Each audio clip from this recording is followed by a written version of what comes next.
walks silently but with a big stick, and his footprint and his fingerprints are just about on all cybersecurity initiatives undertaken by the government of India. So he's the one we really need to collar. We are just foot soldiers in this particular war. But having said that, let me just focus my comments from the perspective of the network service operator, which is basically a mobile operator that operates under license from the government of India, and sort of confine my comments in that particular context. First of all, you recognize that we have about 900 million connections and about 700 million unique subscribers, and that is expected to grow over the next 4 or 5 years to at least about 1 billion unique subscribers and about 1.1 or 1.2 billion connections, if not more, especially as machine-to-machine connectivity starts kicking in. So the question is that the volume of transactions are going to keep going up. The number of subscribers and customers on our networks are going to be increasing, so that this issue of privacy is not going to go away. It's only going to get more exacerbated unless we understand very clearly where the demarc lines are. So if you look at where we are today in the voice network world, I'd say that it's a fairly simplistic issue that we deal with. We take your calls, and there's something called SMS and some messaging, but it's pretty low-level data stuff, VAS services and the like. We pass it through. We're not too interested in your content. We pass it on, and the legal enforcement agencies, when they're interested, tell us what they're interested in. We try and pass that on. Now, the amount of information that we retain as a result of a voice-operated network is relatively minor. Has to do with what you put up on your CAF form and obviously what is retained in your CDR record. But that CDR record is maintained, in storage, soft copy, hard copy, and invariably is used for legal enforcement. Minimally used for commercial purposes because the data is not all that easy to manipulate. Yes, you can do things. But the point that I want to make is that as we move to a digitized world, the phenomenal growth in data that passes through our network and then becomes accessible to the operator is mind-blowing. If you don't understand this, you'll probably appreciate the fact that all of the major operators are talking about moving from a network-oriented quality of service to what we call a customer experience quality of service. So what we recognize that in order to make our services successful in a data-oriented world of 3G and 4G, all right, the amount of information that comes to us is exponentially growing. And so we, for example, because it's the state of the art and we are interested in knowing what you are experiencing, understand that you have a certain handset, a smartphone, what make it is, what version you have on it, what apps you're using, the types of speed you're enjoying, the location of that. All of those things all of a sudden become very visible, almost real-time, obviously real-time, because we are monitoring that to determine what the level of experience of the consumer is, so that we can continuously monitor that and enhance it, because that is the success factor for just about every operator going forward. So the volume of information is growing exponentially. The amount of information that comes to us is growing, and since it's in digitized form, it's much, much easier to manipulate and look at and see. And the question then becomes, what we do in terms of ensuring the privacy of that information. Now, if you then take it a step further and ask ourselves, what are the principal privacy issues that we grapple with? One, the principal issue that we grapple with before we get to the commercial side of the equation is principally what we call legal enforcement issues. Now, what we are seeing increasingly is more and more of the legal enforcement burden falling on the operator. And so previously we would provide connectivity. Now, increasingly we have been asked to provide encryption as well, because some of the files that are passing through our networks are heavily encrypted, and it's not easy to obviously de-encrypt. And so now that becomes an issue. And now, beyond that, the whole matter of where the actual box is located is also becoming an issue because obviously sovereign boundary issues matter.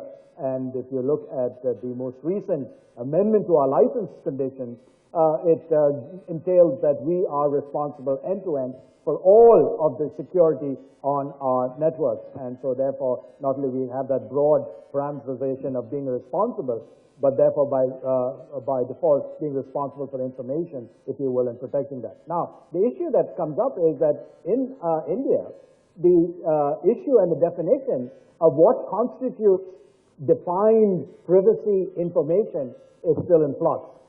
And so one of the things that as operators we are looking for is an enhanced clarity around what is the definition of the information that is private that we are supposed to protect and hold.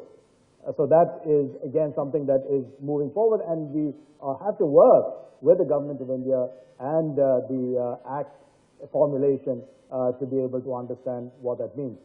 So when you get into this, again, realm of the definition of the privacy aspect, as the ambit of legal enforcement goes forward, we are becoming increasingly concerned as to our liability in terms of where these lines fall. Now, for example, one of the things that is being asked about is make sure that all location-based services is embedded in the CDRs, which hasn't been done as it because it's just not technologically feasible as of yet. It may be in the future, but the notion that all of a sudden the location-based information is subject to information that will be available to legal enforcement. Now, let me just give you a data point. Previously, when law enforcement was solving cases, I think the hit rate, you can correct me, sir, was about 30–40%. With the inception of access to electronic information and our mobile networks, that conviction rate and the solution rate has gone up to about 70%. So clearly what is happening is that the law enforcement agencies have seen that they have a higher hit rate in terms of solutions as a result of information that's available, and that's why they're interested in it, because that's their business. So as an aside, let me just basically say this, that the whole issue of data is now become a sovereign imperative. No longer is it just a question of local boundaries, and the ability of nations to position themselves as superpowers are critically tied up with the proliferation of data, broadband, the utility of those services by the consumers, by the sophistication of the networks that are there in the country, and the sophistication of the users, and the ability of countries to be able to develop expertise. And so we have to now recognize that we are in a constant state of war. If you look at the number of attempts to penetrate our networks, you'll be quite surprised. And Mr. Gulshan heads up the certain, and he'll tell you, the number of incidents that are reported just about every day. So the notion that we are now involved in a constant state of war, where our networks are constantly being pinged and intruded in or trying to break through, is an everyday occurrence. So the question that we have to deal with is that in this issue of privacy, what we're saying is that if you're in a constant state of war, where does that line sort of move? One thing that we notice is that in a time of peace, intrusion is too much. In a time of war, it's not enough. All right? So after the Bombay blast, everybody said, well, you catch the enforcement agencies and says, you guys didn't do enough. In peacetime, you catch the same guys and say, you're doing too much.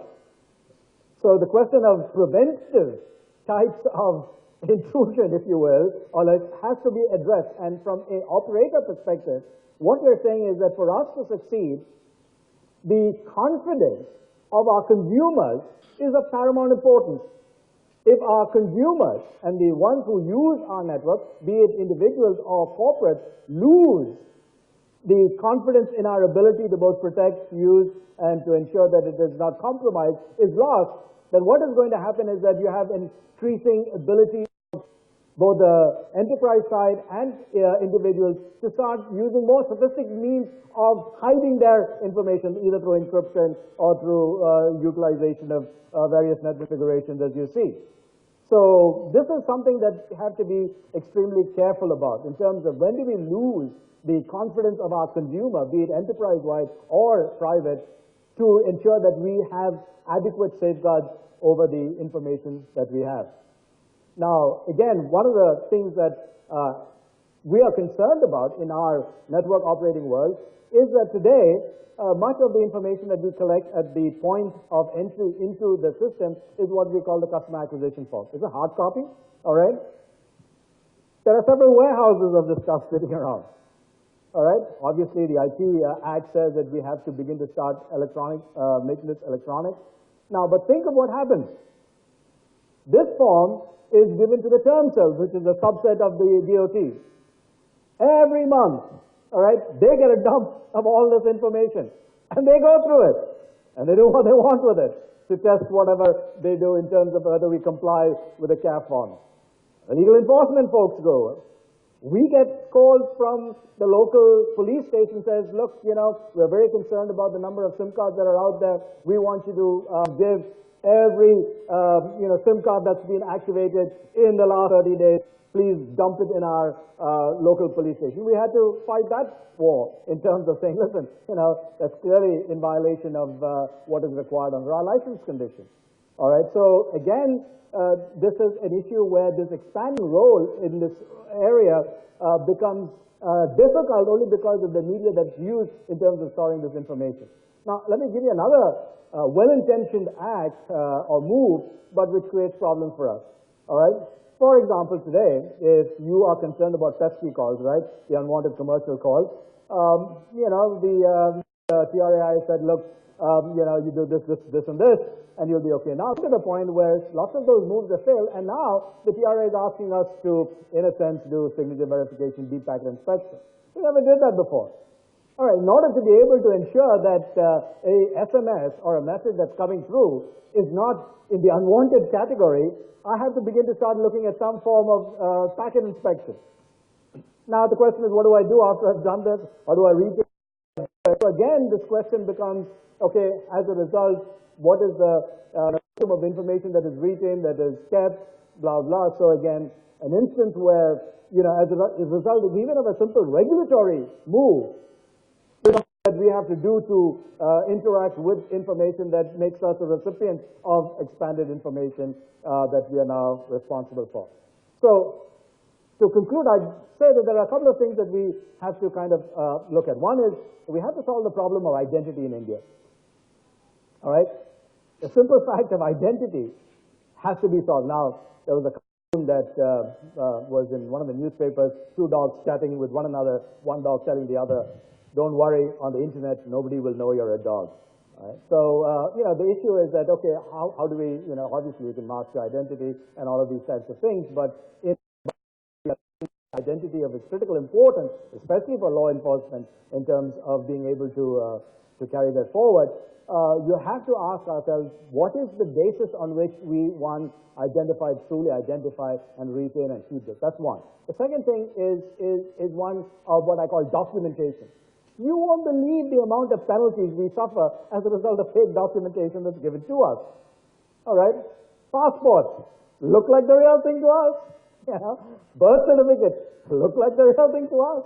Driver's license. Now, where do you want us in terms of being able to be gatekeeper in this information, in terms of keeping this information, in terms of checking this information, in terms of retaining what we think is accurate, and ultimately saying that what are we responsible for in terms of the accuracy of this information. So, an example of one of the things that we have to talk about. So we have to talk about identity. We have to talk about the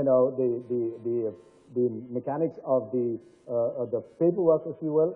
That has to be looked at.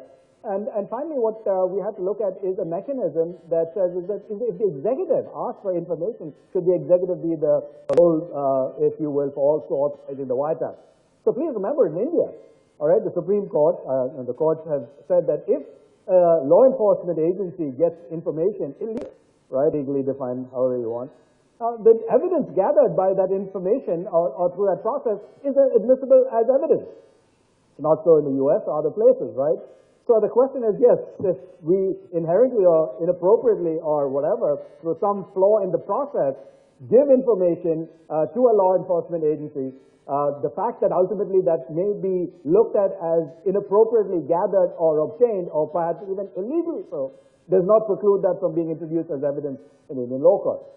So again, we have to really look very carefully at this whole issue and saying is that how does this enhance the confidence of customers for us to retain their information. Thank you.